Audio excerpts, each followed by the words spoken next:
Hey guys, it's me, Wilson, and we're back for another video on F1 22, and we're here for round 10 at Austria, and quickly jumping into things, into qualifying. As you can see, it's actually raining in a few minutes in Q1, so we're going to be quickly going out. You can see my brain wasn't really processing that too quickly, but yeah, moving on to things fairly quickly. It is going to be hitting pretty hard, the rain, in this Q1 session, so it's going to be pretty crucial that we get a run in. But as you watch my out lap as it starts to get wet, I'll tell you about how things have been. So yeah, heading into this, never really good at Austria, to be honest. Just something doesn't gel with this track.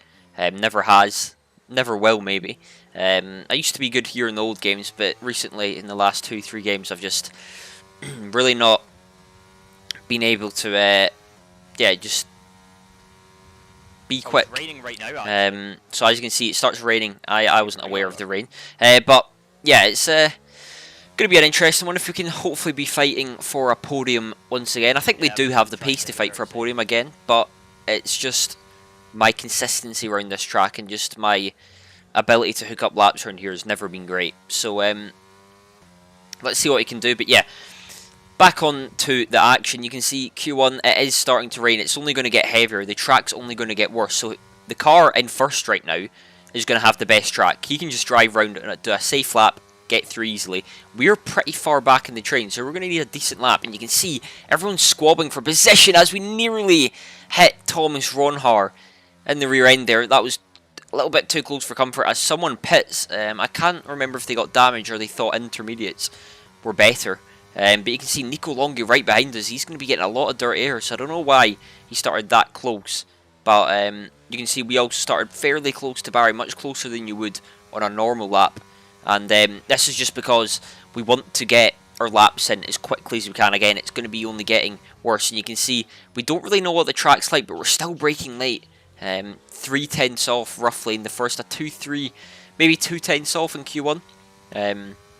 So yeah, track's just going to keep getting slower as we go through this lap.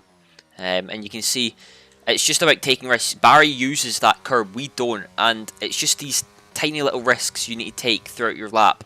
You really don't know what grip you're playing with through here. You can see a bit of a slide there. A 45-7 split, which is not quick at all.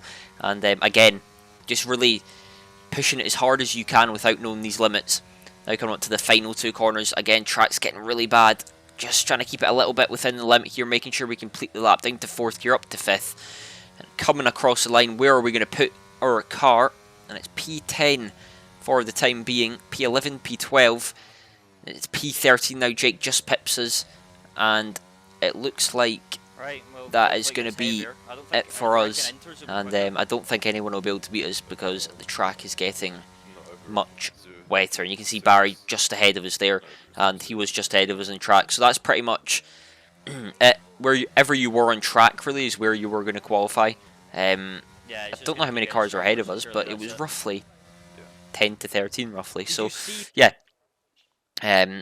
we end up sitting P13. You can see he was knocked out there.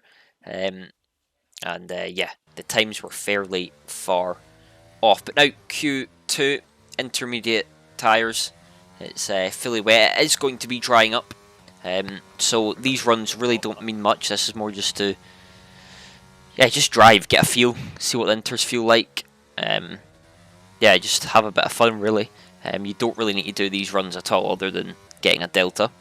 But yeah, halfway through this first intermediate run, and you can see we're not used to this understeer, getting a big wash of understeer and a big snap and exit. So again, just getting used to these conditions, seeing what it's like.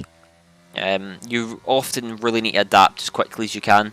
In these conditions, it's braking earlier, turning earlier. Sometimes you turn earlier and you don't think it's gonna. You think you've turned too early, and it's just perfect. So it's really trying to like switch your brain, and you can see this lap has not been fantastic. So we're gonna go for one more. And again, these laps really do not mean anything at this current point in time. So yeah, 3 tenths up now on our second run as we gain more time on the exit. That's 4 tenths now, and that's going to place us P2, 2 tenths off Alvaro. And yeah, again, track's just getting drier. Now we're on our second final run and we have a huge snap. And this is where the mistake comes in. So we are about to complete our second to last run. But if you look in the bottom left, or in the bottom where my wheel is, I've only got pretty much no ERS. And now, I was a bit of an idiot, and I didn't realise that now you can see the track's pretty much dry. We've gained a 10th at Sector 1, but we're just going to lose it all through this exit. We would have been a 10th up there, but we just have no power now in the engine because we've got no battery. Again, I don't know why I didn't compute that I should have backed out and went again, but that was just a big mistake. My engineers, I think, wanted me to do that, but I was on deafen. So again, that's a bit of a communication error, but again, we gain a lot of time through that corner, 10th again, but we lose it in the straight. Through here, a big wiggle, not great there from us. We do gain a bit of time still, but again we lose it because of the ERS. Going through here now, gain time again. We're now neutral, so we gain about 700s. We gain more time here, and through this right-hander again, still down engine power. We would have gained even more time there, but again losing it. So that's about, yeah, it's just we're gaining a lot of time through these corners, but since we've just got no engine power, you can see the delta flying up through the last corner where you don't need much engine power, and we put it P5 momentarily, but there's no way in hell that'll be through. I think we lost about, what, 4/10 maybe, just out of engine power alone. So yeah, if you look at the cut-off now, we're probably going to be out. Thomas will 100% beat us, and that is us out. So that is a shame. You can see under 3/10s, or no, 3/10s roughly, to the cut-off. And yeah, we would have easily been through. That was not a pace issue, that was just a strategic issue. So yeah, we would have easily been through there. Just one of those things, and I can't really blame anyone else apart from myself.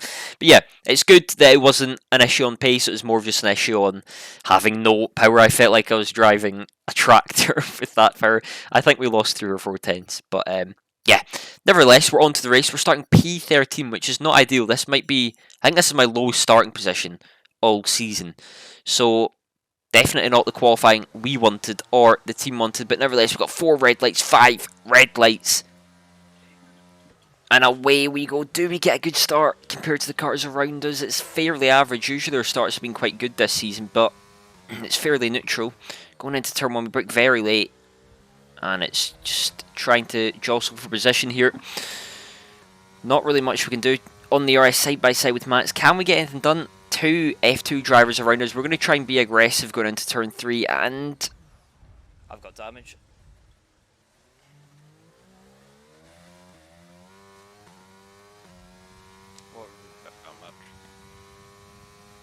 Light green.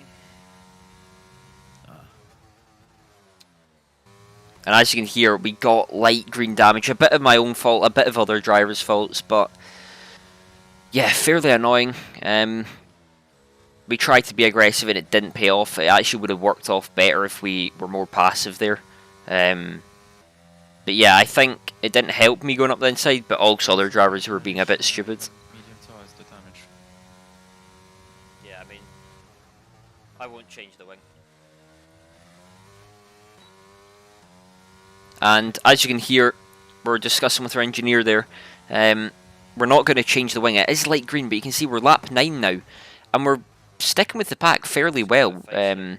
We've got a full battery. So it doesn't look like we're really having to deplete everything to keep up.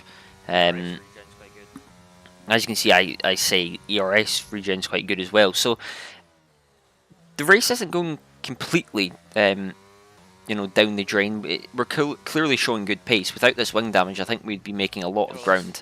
Each other, man. Jesus Christ. Oh my god. As Brendan Lee gets spun, or something happens there, and that was very funny. That brightened my race up a bit. But you can see we're into the points now from P13 with wing damage. So race is far from over. I think we can still get a top 8 here. With this wing damage, which is surprising. So yeah, pace is clearly looking really strong in the race, as it has done the whole season really. And you can see lap 18, people are thinking about pitting. We thought people would start pitting lap 17, 16. But yeah, we move on to lap 18, nearly 19, and Dylan Warren does pit. Now moving on to lap 20, and Max Whistle pits. And this is pretty much when everyone else pits, as you can see. I think that's 4 cars or something in the pits. But we stay out 1 lap longer. My process behind this was, we've got wing damage, our pace is really poor, or I say really poor, we're not going to really have pace to perform the undercut. You can see just the car just doesn't want to turn through any corner really. Now, lap 21, Chana Kinshi looks like he's going to box, and we got told to do the opposite, and to be honest I agree, we may as well just keep going long and see what we can do in a fresher compound tyre. We've got to have a delta to some extent with this car damage. So yeah, usually if you're doing the overcut you want to pit 21. The earliest you can pit here is 16, and you can see we're, what, 6 laps further than that, so we've really pushed it here. So let's see what we can do. Coming into the pits now, we're hoping this tyre delta is going to make it easier for us. We take the pit entry very safe. I'm sure a lot of people know why we take that very safe. Coming into pits now, and yeah, I'm just hoping there's cars around us with 5 lap old mediums. We've got fresher. That would be a very big time delta on those tyres. So hopefully that'll, you know, balance out the wing damage. So let's see what we can do. I think we can still get a top 8 from here, but we're going to stay optimistic. I was staying very optimistic throughout this race. I was trying to keep a positive mindset. I was very annoyed in the back of my mind about the damage, but let's see what we can do. Xander is the car behind us. We're going to try and defend from him. He doesn't open his DRS. I don't know if he didn't have it. Alfie Butcher does, however, and he overtakes us. Not going to really fight that. There's not really much point. So yeah, we let him by as we open the DRS very late. We use a bit there just in case Xander's going to attack us, and I'm pretty sure as well Alfie Butcher had damage as well. So yeah, this is going to be interesting. We come up to Andrew Tarbuck, and I think my engineer said he had 5 lap older tyres than us. And you can see he's really struggling. And for some reason, I really don't know what he was doing there. He let us by, and then I went straight on because, you know, no wing. First time going into turn 1 with that much excess speed and with no car ahead of me. And it just was not fun. But yeah, he let us by, which wasn't great. I was kind of hoping he didn't do that because I wanted the DRS to catch up to Philip on the next straight. But I think we let Alfie by at one point, something like that. But yeah, Alfie's just ahead. We're trying to save as much battery as we can, but we're also trying to catch this pack ahead, and we're still on for points. So even with this damage, it's still looking like an alright race. And at this point, I see Alfie flashing. I think we need to get a move on here.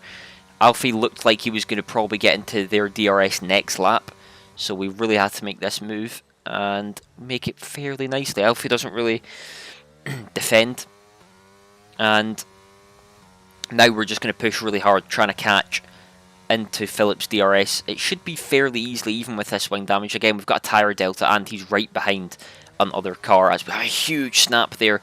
That was not ideal from us. But yeah, it should be fairly easily. He's getting dirt air off the other cars, and we've got a fresher tyre compared to him. So yeah, this is going to be an interesting last lap. I'm hoping people kill each other, but we never know. Every time I want people to crash, it never really happens. So let's see what happens this lap. We're in P9, so a decent point haul so far, to be honest with you, considering how it's been going. But we're going to start using our battery. You can see it's actually raining now, and we did contemplate staying out in the hards very long, but we just thought there's not really much of a point, and it doesn't really look wet enough anyway, so glad we didn't take that risk. And see, getting very close to the back of Philip, and this is the point. I was really frustrated we have wing damage because we had so much more pace than Philip here. You can see he's even flashing, and he's not got damage. So yeah, we had such good pace here that if we didn't have wing damage, I reckon we could have fought for a podium. You can see Dylan Warren, who was behind us at the start of this race in the pit window, he's going to get a P6 finish out of this, and he didn't have wing damage, and we were ahead of him, so we could have easily got a P5 finish here without that damage. But again, that's what you get when you take these sort of risks, and I can't really complain too much. But we're going to come around the final 2 corners, the final lap. You can see we're still really close to Philip, and yeah, bit of a shame. We could have had a very good points finish there, but Barry and Thomas did get, or no, Thomas and Jake did get a 5 seconds, so that's us into P7, which is not bad, considering, again, we had damage, I know I said it 100 times, but that's a 6 position gain, so considering all the circumstances, that is not a bad race at all. A little bit bittersweet, because if we didn't have it, we could have made a much better race. You can see Downwell finished P4 without any car issues. So, yeah, that puts us P4 in the championship still. I think we're a few points behind Jake. Pookie's quite close as well. So, last race will be interesting. Last race of the F1 22 game round Bahrain. So, make sure to tune into that on my Twitch on Wednesday. And yeah, if you guys enjoyed the video, please leave a like, subscribe, and yeah, sorry for the commentary. My voice is really sore again. I've not been having a great time with the as I cough with the old voice, but yeah, sorry if I sounded a little bit dull today. I'm just struggling a little bit, but yeah, hope you guys enjoyed the video. Leave a like and subscribe, and I'll see you guys in the next one. Bye.